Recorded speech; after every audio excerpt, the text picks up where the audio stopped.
சக்தி. போலி பில் கொடுத்து கோயில் பணத்தை சுருட்டியவர்.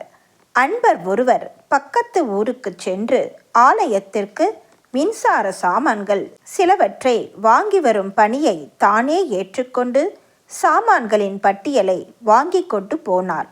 பட்டியலில் உள்ள சாமான்கள் வந்தன. ரூபாய் 249.60க்கு பில்லும் வாங்கி வந்து கொடுத்துவிட்டு உரிய பணத்தை தரும்படி அறநிலையில் உள்ள பொறுப்பாளரை கேட்டார். அப்போதெல்லாம் சிறு சிறு விஷயங்கள் கூட அருள்வாக்கு உத்தரவு பெற்றே நிறைவேற்றுவது வழக்கம். எனவே அந்த பொறுப்பாளர் அன்னையிடம் சென்று உரிய பணத்தை தந்துவிடலாமா என்று கேட்டார். அந்த சாமான்களை வாங்கி வந்தவனை அழைத்து கொண்டு வா என்றாள் அன்னை. அவரும் வந்து அன்னையின் எதிரே அமர்ந்தார். என்னென்ன சாமான்கள் வாங்கினாய் மகனே என்று கேட்டாள் அன்னை. அவர் பில்லை படித்து காட்டினார்.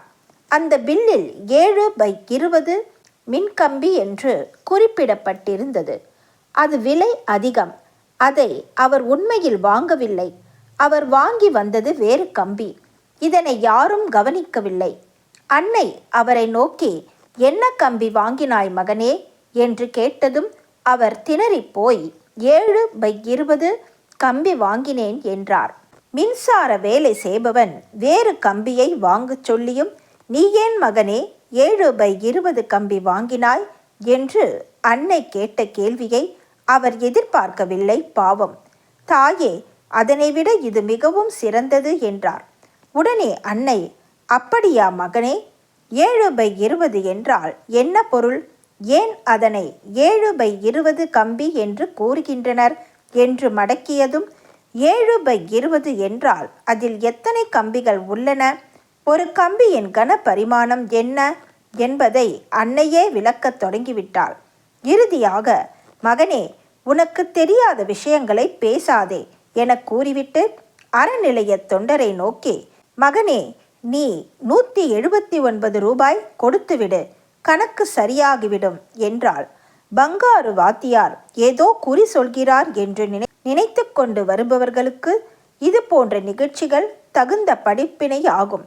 இந்த நிகழ்ச்சியிலும் தாயின் கருணையை காண முடிந்தது. அவர் பில்லை அதிகமாக போட்டுக்கொண்டு கோயில் பணத்தை சுருட்ட முயன்றதை மற்றொருவர் எதிரில் அன்னை காட்டிக் கொடுக்க முன்வரவில்லை. ஒரு முறை தொண்டர்களை அருகில் வைத்துக்கொண்டு அன்னை பொது அருள்வாக்கு சொல்லும்போது கூறினாள், நான் சொல்வதை எவனும் கேட்பதில்லை. என்னையே ஏமாற்றுகிறார்கள். கோயில் பணத்தையும் சுரண்டுகிறார்கள். ஆனால் பக்தர்கள் போல நடித்துக்கொண்டு தொண்டை கிழிய வேண்டுதற்கூரையும் 1008 போற்றியையும் படிக்கிறார்கள். தொண்டை கிழிய கத்தி மின்னும் புவிக்கெல்லாம் என்று பாடுகிறவர்கள் நான் அவர்களிடையே இருப்பதாக எண்ணுகிறார்கள்.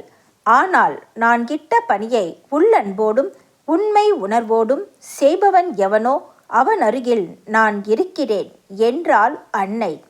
அன்னையின் அருள்வாக்கு.